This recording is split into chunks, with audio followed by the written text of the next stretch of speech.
Hey guys, Vass here from Aussie Playground and welcome to another episode of RC Pit Stop.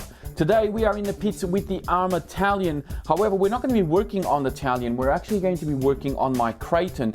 The Talion is only here for demonstration purposes because I've been working on a wheelie bar behind the scenes and I wanted to make sure that everything fitted and everything was okay before showing you how it all goes together and what parts you needed. Speaking of which, all the parts will be listed in the video description, so if you guys want to put one of these together, you'll have everything you need there, I guarantee it. Okay, so the wheelie bar, this is what it looks like. That's the finished product right there. Now this is only version 1. I am going to do one on the Kraton, which is going to be a little bit different. I'm just going to clean up this little sort of bit that's kind of sticking out here. I think it'll be okay just to leave it like that. This is basically just bolt-on parts. But when you do decide to take this off, you do have to hack up a couple of pieces, and I'm going to show you exactly what needs to be done. The only other modification you need to do is you need to drill into the rear shock tower so that this brace here from the bumper actually, has something to bolt onto. But everything else is a straight bolt on. It's really not that complicated. So how I came across this was, when I took out my Senton for my last bash video, I ended up breaking the rear bumper. And whilst I was replacing it, I decided, I started looking at it and I thought, hey, this might actually make a decent wheelie bar for the Kraton and or the Talion. And I kind of dummy fitted it on and sort of made sure that everything worked okay, and it did. So I went out and ordered a bunch of parts, and they only just turned up today. And now I'm going to be showing you how it all goes together. So you basically strip these little two end bumpers out of the way. This one here, well, these actually you need to buy separately anyway, so you won't get them with the rear bumper when you order it. But this you don't need. You'll take this off, and then you end up with something that looks very similar to that. And that's when you can put your wheels on. And although I did use Traxxas wheels, there's really nothing stopping you from using any other type of wheel as long as it works and fits on here. I just used these because this is what I had lying around the house, and they fitted, they worked. So I ordered myself another set, and this is the end result. So I'm going to get rid of the Talion for now and bring out the Kraton, and we're going to get to work, and I'm going to show you how easily all of this actually goes together. Okay, so at the moment you're looking at the rear of the Kraton. I've kind of lowered the camera down a little bit and zoomed in on this section, which is what we're going to be working on. Now tools you're going to need is a 2.5mm bit, which I know the camera's not going to focus on. Oh no, you actually did. So 2.5mm and 2mm. This is all you're going to need to be able to do this modification. So first thing we're going to do is we're actually going to be taking out these two screws right here. There we go. These are your two screws. So get rid of them and put them aside. Next thing you're going to need is the actual ARRMA bumper. So that's the number there, and I'll have the links and part numbers in the video description in case you've missed it. So we'll crack this guy open, and we're just going to empty out the contents just quickly. And I'm going to tell you what we're not going to need, and that's this guy. We don't need him. So if you have somebody that has a Senton, you can probably give one of these to them as a spare. This is the part that we need first off. Okay, now notice that I haven't taken this hinge pin brace out of the way. That stays exactly where it is. You only need to remove the two screws. That stays where it is. And all you're going to do is mount this guy straight over the top, like so. Now in order to bolt on this piece, you are going to need some screws, and that's the part number for the screws there. These are sort of like the flathead type of screw. You're going to need 2 of them, so just get them out like so. There's your 2 screws. Pop that packet aside. So now we position our little bottom bumper bit.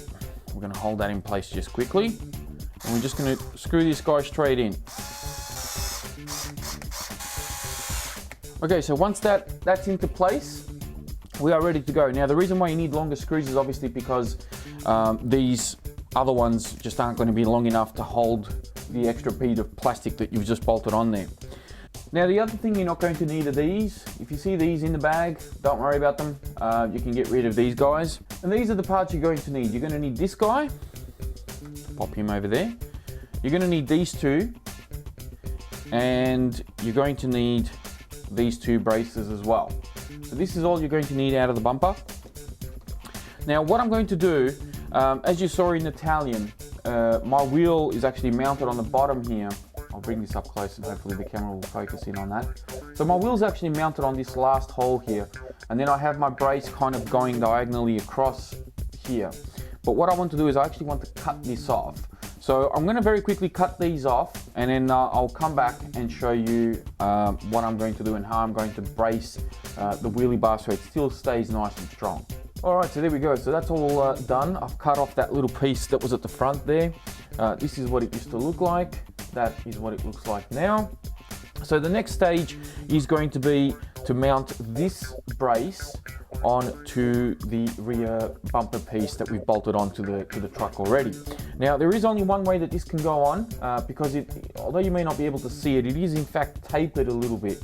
So if you go and put it on the bottom here, you'll notice that there's a little bit of slack. That means it's wrong. You got to turn it around and make sure that it goes in and it's a nice snug fit.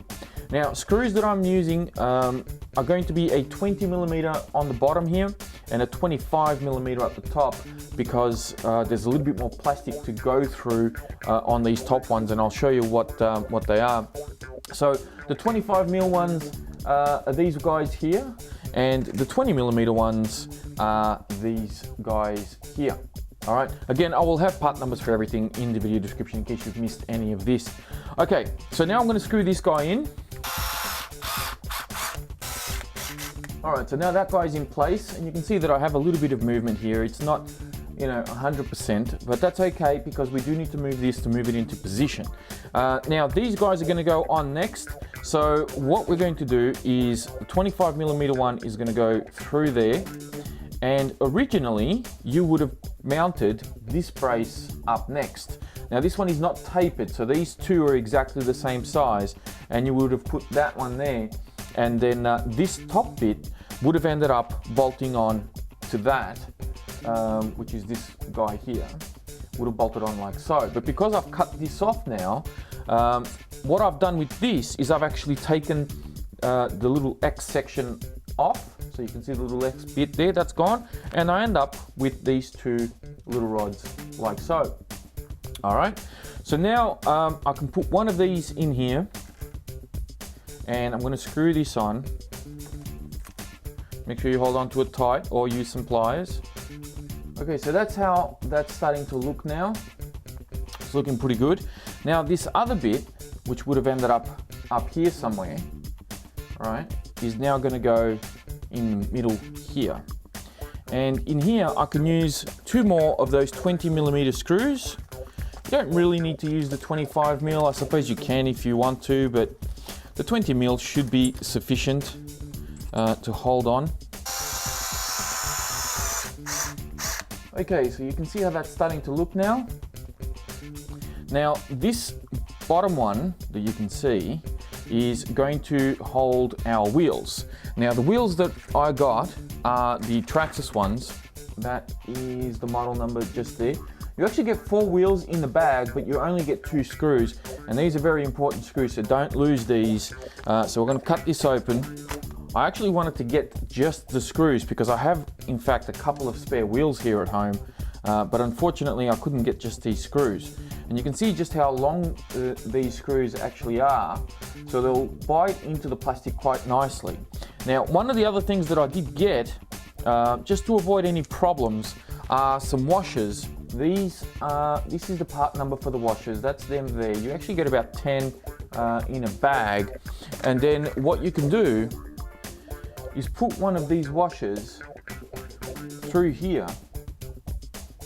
So you just put one of them in there like so, and then when you put it on to the plastic, these screws are less likely to bite, the little stopper there is less likely to bite into the plastic and cause it any major damage if the camera would focus. Thank you very much.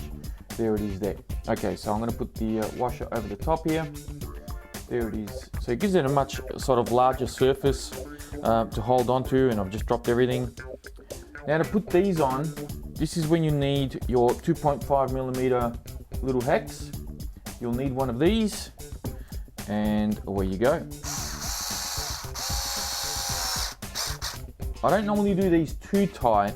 I like to finish them off by hand just so I can finish the, so I can feel the torque of the screw.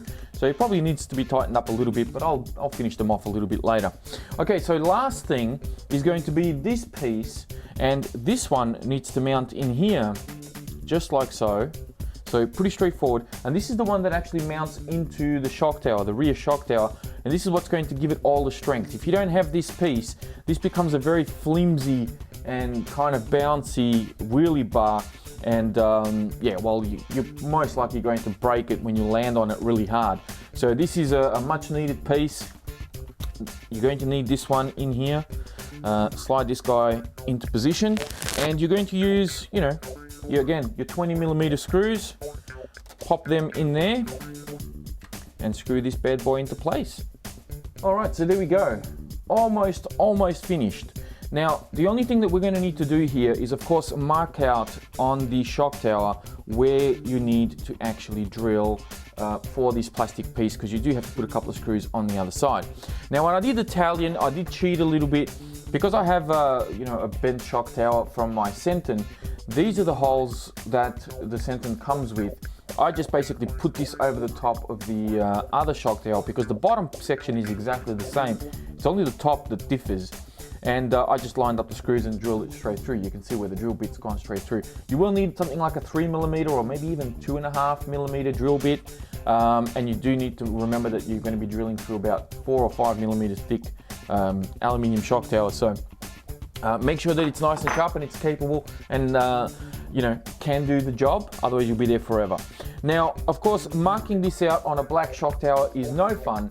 So a bit of a trick is to put a bit of masking tape on the shock tower so that when you do mark it out, you've actually got somewhere that you can see where you've marked it out on. So I'm going to quickly just put a bit of masking tape here and we'll come back.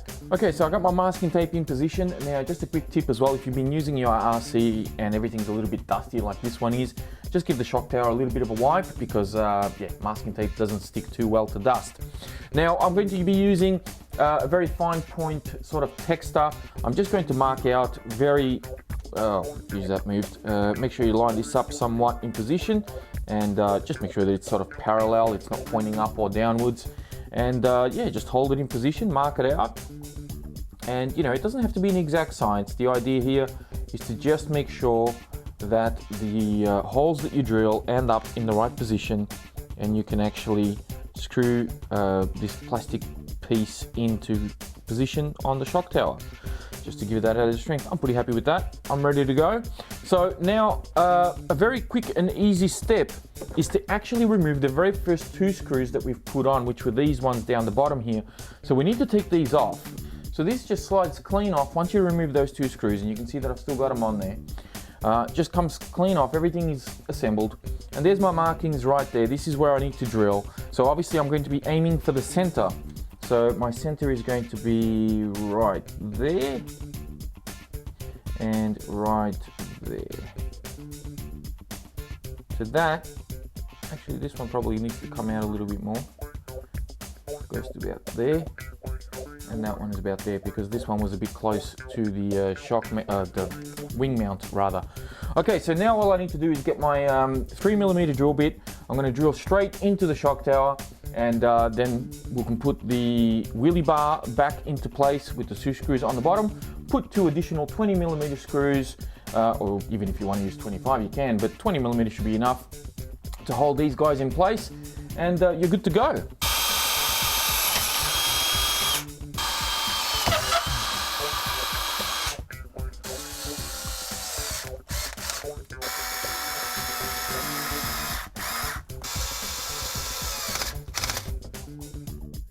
Alright guys, so there we have it, 2 very similar but different wheelie bars. I'm sure that there are probably other configurations that you can do with this, different ways that you can mount the wheels on, and different positions that you can mount the wheels on.